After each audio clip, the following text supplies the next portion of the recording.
Shalom. Welcome to another edition of Black Unto the Ground Productions. This is a history of modern holidays. P.O. Box 1138, New York, New York 10013. Check it out.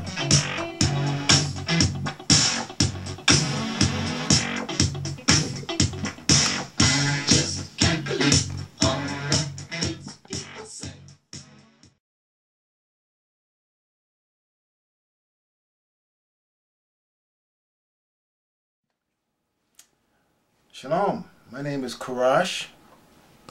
I'm going to go right into this and I want to bring out some information, documents, pictures, archaeology of the Bible. Mainly what I teach is the Bible here. Coming from the Bible, this is what opened me to all this knowledge, that I'm going to show you, and knowledge that the Most High has showed me, and I've seeked out, others have brought stuff to me. And the Bible is the book of the Most High. Jesus Christ is a black man. That's what's going to have to permeate this planet Earth. This is the big mystery, that everybody's, trying to get around, get under, get over. There's a big 1,000-pound lion in the middle of the room is Jesus Christ is a black man. And the blacks in America and the Indians throughout the Americas, the native peoples, North, Central, and South, some of the Maoris out there in the Pacifics, some of the gypsies that are running around, scattered abroad, those make up the 12 lost tribes of Israel. Okay? These are the people, the bloodline, lineage of Abraham, Isaac, and Jacob. During the time of slavery and different wars, the Roman Catholic Church, who was started by blacks, taken over by whites, and they began to kill off the Israelites throughout the earth, bring us in slavery here, brought the children up, gave you all these French and English and Spanish names, Puerto Rican and black, Negro and Indian. When you go in the Bible, you're not going to find those nationalities. You're going to find the curses and the prophecies fit our people in the ghettos. Read Deuteronomy 28th chapter. Then read the book of Roots, and you will see that it reads it's the same thing. Slavery, captivity, the slave ships, the yoke of iron, all of that's dealing with what happened to us. Written over 3,000 years ago. So I want y'all to really get into this book because it's time for us to wake up. All nations have to acknowledge what happened to the holy people of the Lord for breaking the laws of this Bible, and how the Lord said we would come down to this state of confusion and madness that the black men and the Indians and Puerto Ricans are in right now, and Hispanic Latinos. Okay, we are the Israelites, the real Jews the Bible speaks of. So let's get right into this holidays in the Bible. Brother, focus on this first document I have here. This is by a brother named Tharthua. Okay, he put together a brief history. Actually, I'm going to start with Halloween. Then I'm going to go into Thanksgiving. Then I'm going to go into Christmas, and if I got time, I'm going to go into New Year's Day. I'm going to read the history on it. You can be the judge yourself. I'm just going to give you information the Lord has showed me and what I've been able to accumulate. Okay, so I'm going to start reading this. Should you celebrate Halloween? Did you know that Halloween is the devil's Sabbath? Halloween as we know it can be traced to Celtic roots. The Celtic religious leaders were called Druids and were high priests. The word Druid means knowing the oak tree. They were around the time of the 2nd century BC to the 2nd century AD. The Druids were well versed in astrology, witchcraft, and the mysterious powers of plants and animals. The Celts, or Druids, religious ceremonies were performed in the sacred oak grove. Usually in the forest sanctuaries, they set up human sacrifices on Halloween. Read Micah 5 and 12. Exodus 22:18, Deuteronomy 18:9 to 12. Druids offered children in these sacrifices. They believed that only the fruit of the body offered to Satan was for the sin of the soul.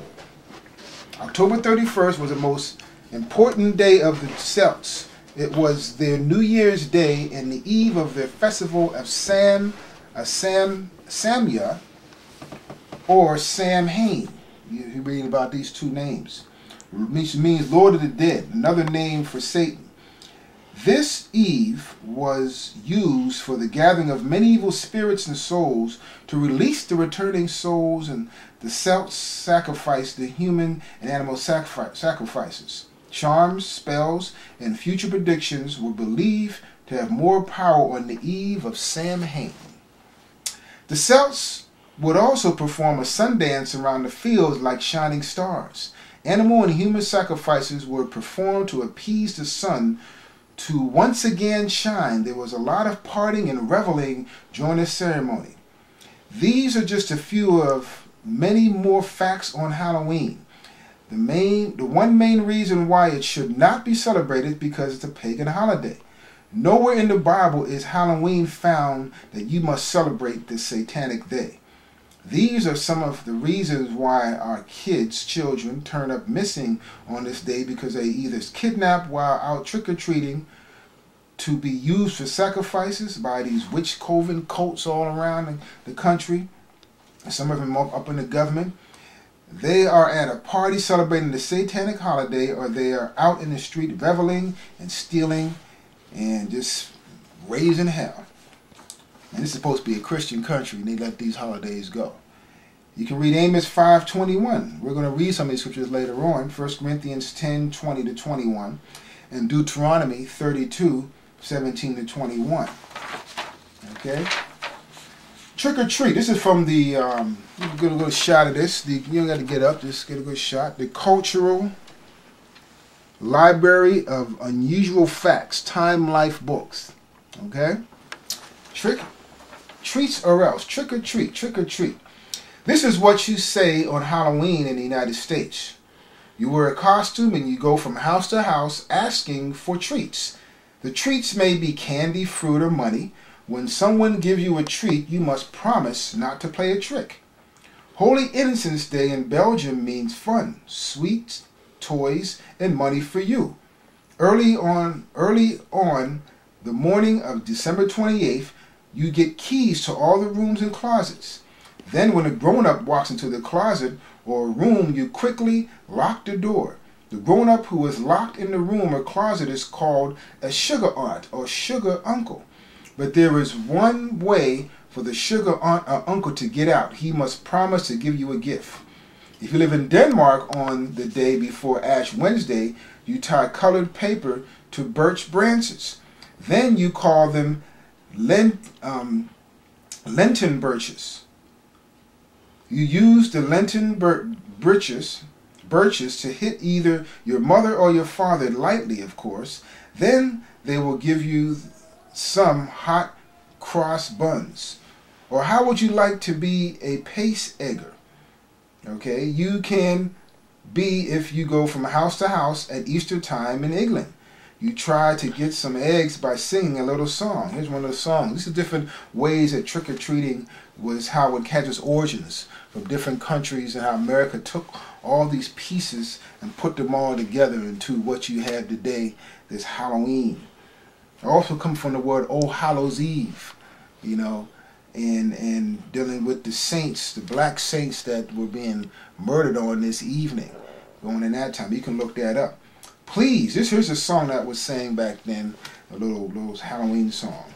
Please, Mrs. Whiteleg, please to give us an Easter egg. If you won't give us an Easter egg, your hens will all lay addled eggs, and your cocks all lay stones. So this is dealing with Easter, Halloween, and how these different things were done, and how they've all come to America in this twisted holiday that we're in right now. Okay, now this is written by Eunice Graham. She's from a certain church. I don't like promoting churches, because you know I want you to get the information as it is, and I don't want you to think that I'm a part of any church. I'm not a part of any church, you know, any religious church, because you know they just don't want to bring out this truth, you know. And